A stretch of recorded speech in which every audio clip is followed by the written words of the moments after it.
Behind gold, silver's doing very well. Silver suddenly last week was at an all-time weekly record, and a lot of people say that the all-time record for silver was $50. I think that $50, if it was touched very, very briefly. Let's just take a look at the all-time on silver and bring that up. You can see it now. It's showing me weekly the prices. It's above the weekly close, the all-time high there, which was at 47.93, and we're currently at $48.54 for silver. So silver really, I'll just bring up the 5-day chart so you can see we're really at an all-time record there. Clive Thompson began by turning attention to the stock market but quickly shifted focus to the standout performer of the day, gold. He noted that gold prices had soared to unprecedented levels, coming just shy of the $4,000 mark after a sharp rally that began accelerating in late 2024. Silver, too, was showing exceptional strength, surpassing its historical highs on a weekly basis and trading near $48.54, a milestone that underscores renewed investor enthusiasm for tangible assets amid growing market uncertainty. Building on this momentum, Thompson pointed out that the surge in gold has sparked a powerful rally in gold mining equities. The VanEck Gold Miners ETF, GDX, has more than doubled since the beginning of 2025, outperforming the metal itself, while the GDXJ, which tracks smaller mining companies, has followed the same upward trajectory.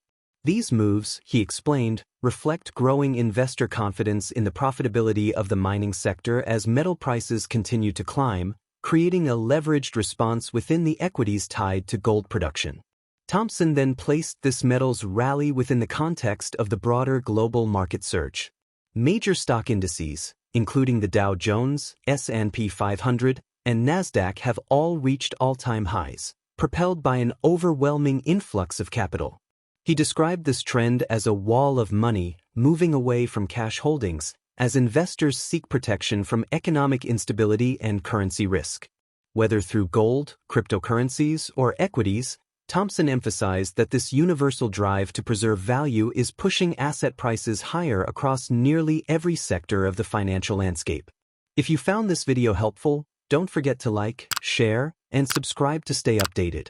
We'll continue delivering sharp insights and expert perspectives on the forces driving gold, silver, and the broader financial landscape. Thanks for watching. Let's take a look at how stocks are doing today. So we're going to have a look at the stock market. I'll just bring up the, we'll start with the gold price, because the gold price is hitting all-time records, and this is something to see. So let's go straight to the gold price here. There we are. You see the gold price shooting up here. We got a chart going back to 1984, but you can see the acceleration starting from about 2024, 25, 26, and the recent acceleration in the last few days. You can see it really shooting up to an all-time record, $3,963 at the moment. It seems just a smidgen off the $4,000 level. That's a much shorter term chart.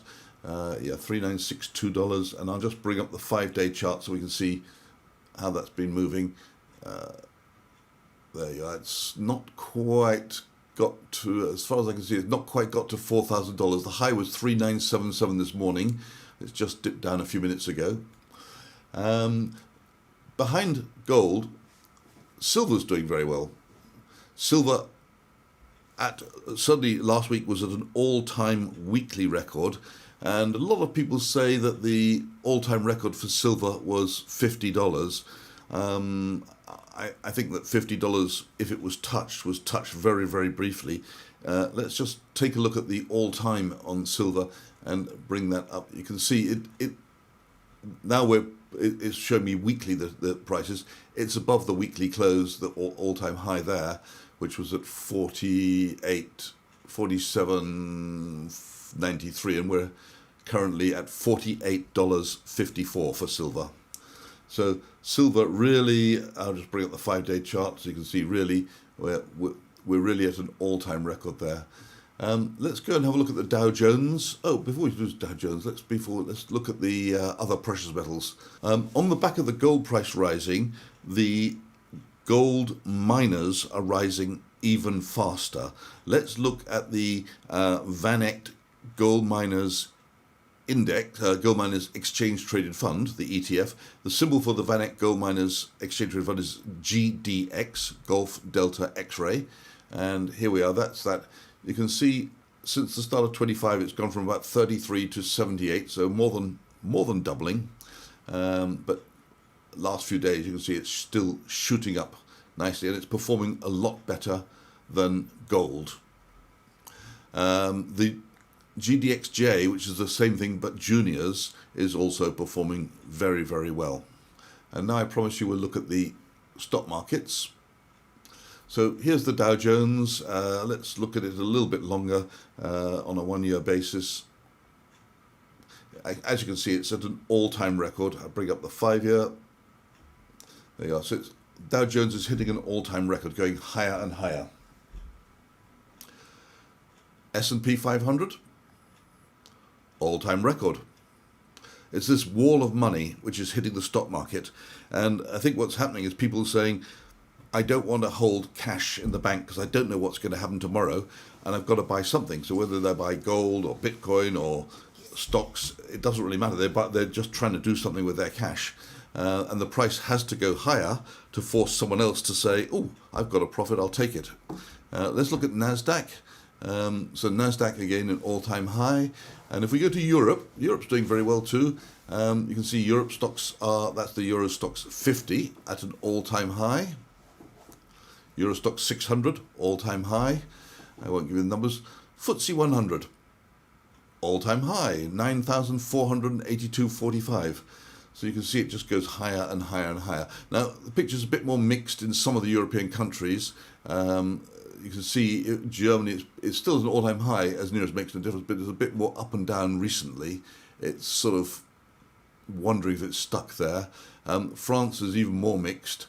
You can see this pattern at the top has carried on for quite some time. We're not far off the all-time high, but this political uncertainty in France is maybe stopping the French stocks from going any higher. And Swiss stocks are suffering in part due to the 39% tariff imposed on Swiss exports to the United States. And of course, Switzerland's got a lot of exports to the USA, including precision equipment, chocolate, wine, maybe to some extent, and obviously pharmaceuticals. Those are big exports to the United States. So it does explain why the SMI is to some extent under pressure. The Nikkei, don't know how to pronounce it, or what should I say, Nikkei, all-time high, rocketing higher, up 5%, not today, but yesterday.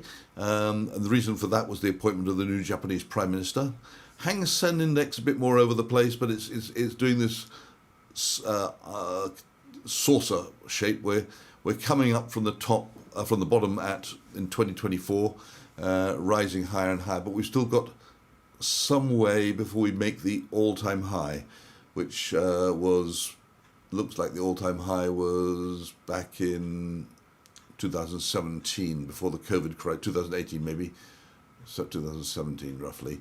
So that was before the COVID crisis. So then the all-time high was around 33,000, and now we're at nearly at 27,000, 26,957 on the Hang Seng Index. As far as volatility is concerned in the stock market, it's at a very low level. That's the chart of the VIX index, which measures the volatility, or rather the premiums on options.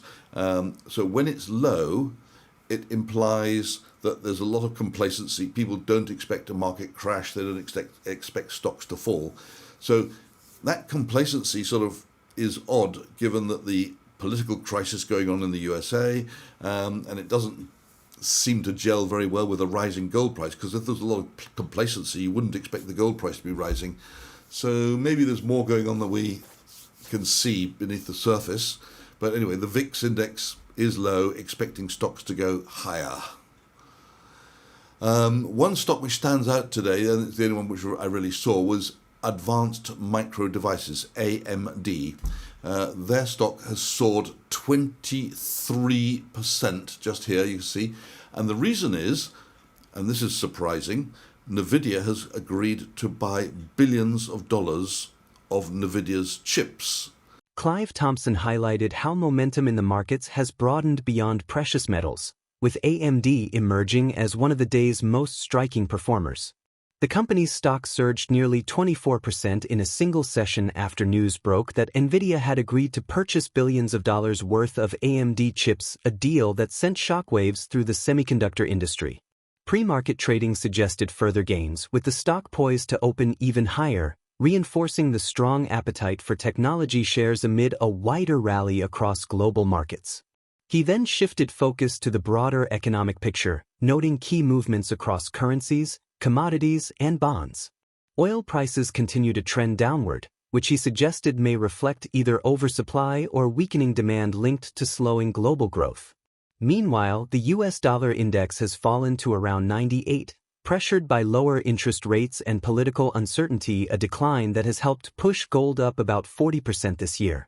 Thompson interpreted this divergence as a sign of eroding confidence in fiat currencies, observing that if gold represents true value, then the dollar's real decline is closer to that 40% figure. Let's get back to the interview. So you can see that surge yesterday. There it goes, woof, up. And we're now, the grayed out area here is today's movement. So yesterday we saw it surge 23.7% to $203, and it looks like, based on the early trading, pre-market trading, it looks like it'll open a bit higher at $206, $207 today. So that was an amazing move by AMD yesterday. Bitcoin is heading up. Do you know anything about Bitcoin? Not really. Well, let's just say it's going up. It's 120,000. Sorry? It's 120,000. Yeah, it's 124,000 now. I thought it was about 90,000. Oh, that would have been a few weeks ago. it's if you look at this chart, the red line shows you where we were a year ago. We were at 61,000, something like that. We're now at 124,000, so it's gone up 100%, a bit more than 100% in 1 year. Not sure if it's enough to keep the Bitcoiners happy, but there you go. It's on a rise. I guess there's people in war zones all over the planet who think that it's something that they want to hold. They don't really care about the price. They just want to be sure that they can go somewhere else and have their wealth carried with them. That could be what's going on with Bitcoin. Ethereum doesn't look like it's doing as much, but it's not doing too badly. Gone from over a year, from 2,400 to 4,700. So it's not quite as good as Bitcoin, but it's nearly 100% higher as well. So that's doing well. I just want to show you the German government bonds compared with the French government bonds. The upper chart here is the French government bonds, and the lower chart is the German government bonds. So we can see, this is the yield. So we can see the yield on French government bonds is rising, and the yield on German government bonds, while it's up and down, it's basically broadly the same as a year ago. So we've had a relative rise in French government bonds because they're deemed to be riskier now due to the political crisis than the German government bonds. On the oil front, oil continues its downwards trajectory. Either we've got too much oil coming into the world, or we've got a recession coming and people are not using oil as much. Perhaps their transportation's going down. Maybe there's less shipping going on, perhaps because of the tariffs. I can't say exactly what it is, but since the couple of years, the oil price has been declining. The dollar is also declining. There's the US dollar index, the DXY. It's at 98.26 at the moment, heading lower. I think that's because of lower US interest rates and political uncertainty. Obviously, a lower dollar does tend to push the gold price higher, but we've only got a dollar which is perhaps, let's call it 10% lower, whereas we've got a gold price which is, probably like 40% higher this year. Let's do a 1 year chart, year to date. Let's do year to date. So gold started the year at 2,600, 2,700, that area, and it's now 3,900. So that's up over $1,000 on. Yeah, so it's like 40%. Gold is 40 something percent higher. But the dollar is only down 11%. So what does that mean? It probably means that if gold is the real currency, the dollar's down 40%, but every other currency is down a bit more, is down a bit less than that. So we've got global decline in currencies. Let's look at the Swiss franc, because that's an important one. As has been the case for decades, we see the Swiss franc continuing to climb.